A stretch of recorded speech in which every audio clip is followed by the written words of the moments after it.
سلام و درود خدمت شما دوستان و بیننده های عزیز. میخوام این بار چند کلمه درباره شیطان براتون تعریف کنم. پس اگر در ویدیو جدید هستین حتما ویدیو رو سابسکرایب و لایک کنید. پس میریم ویدیو رو شروع میکنیم. همیشه اینجوری فکر نکنید، اینطوری نیست که همیشه شیطان حرفای ناحساب بزند. گاهی اوقات هم به دوستان و هم به دشمنان خود سفارش درست میکنند و حرفای حسابی میزنند و گاهی اوقات با همان حرفای حسابی دوستان و طرفداران خود را رنجانیده و آنها را به رسوایی میکشاند و از غرورشان پایین می آورد.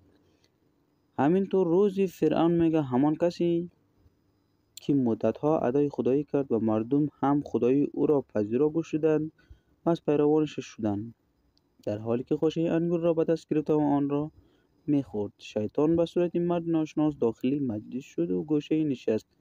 فرعون رو به جمعیت کرد و گفت آیا کسی هست که خوشه انگور مروارید کند؟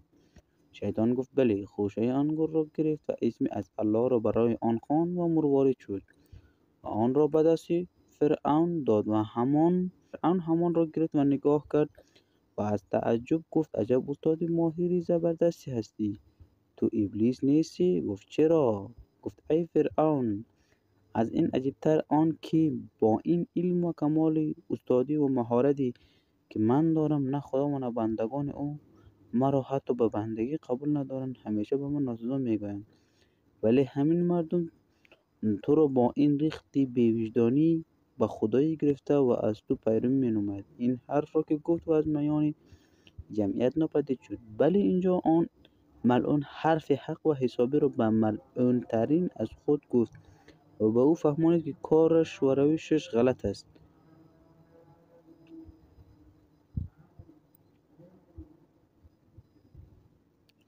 او فقط یک دستور خدا را عملی نکرد و با آن همه عبادت و سابقه های طولانی که در میان فرشتگان داشت و پیروانش بیرونش کردند و ملعون دو جهان گشت. اما فرعون با این که نه خدا را عبادت کرد و نه در میان ملائک بود و نه علم و کمال داشت و به خدا مشرک بود و ادای خدایی داشت، خدا با او چی خواهد داشت؟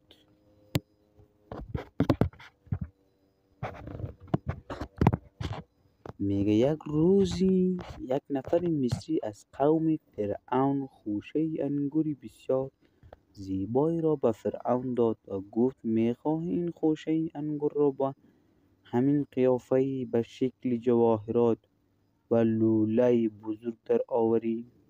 زیرا تو خدا هستی، خدا هر کاری بخواهد میتواند انجام دهد.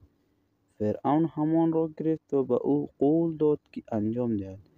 وقتی شب شد و تاریکی همه جا را فرا گرفت، فرعون همه درها را بست و گفت هیچ کس نباید داخل شود و از این درخواست مرد حیران بود که چی کنه. شیطان به کاخ او رفت و در زد و فرعون گفت چی کسی در میزنه؟ شیطان در جواب گفت فلانی هم بر ریش آن خدایی که نمیداند چی کسی در سرای تو است و تو اگر خدا بودی هر آینه میدانستی چی کسی پشت در است. فرعون از این جسارت و بی باکی او را شناخت.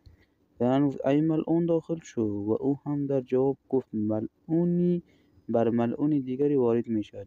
وقتی وارد شد مشاهده کرد که خوشه انگوری در دست فرعون است و درباره آن حیران مانده است.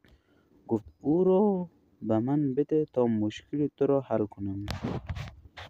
انگور را از دست او گرفت و اسم اعظم را برای او خواند و همان طوری که آن مرد خواسته بود بهترین لوله و جواهر شد. آنگاه شیطان گفت ای رفیق عزیز، خودت انصاف بده. من با این همه علم و کمال و قدرت که دارم میخواستم بنده از بندگان خدا باشم، ولی مرا به عنوان بنده قبول نکردند و از درگاه سلطان حقیقی بیرونم کرد. اما تو با این نادانی و حماقتی که داری ادای خدایی میکنی، مرتب بزرگی را میخواهی. فرعون گفت ای شیطان، چرا بر حضرت آدم سجده نکردی که تو را از بهشت بیرون نکند، ملعون نشوی. ملعون جواب داد و ای فرعون، چه میدانستم تنیت خبیثی مانند تو در صلیب او قرار دارند.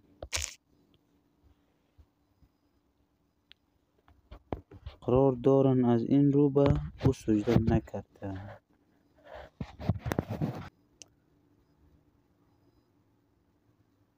کسی که همواره در دل شب بازسوز و سپاسگزاری خدا رو میکرد، کامش با لفظ الله الله شیرین بود. این حالت روحانی بر شیطان سخت آمد. پیش وی رفت و گفت ای پرور، تو که میبینی خداوند در برابر دعاها و اصرار تو لبیک نمیگوید، چرا اینقدر لجاجت میکنی؟ بس است. دعا کردن را رها کن و پی کار خودت برو. آن مرد بیچاره از القای شیطان افسرده گشت و دعا را رها کرد و او در خواب خضر را در باغ سبز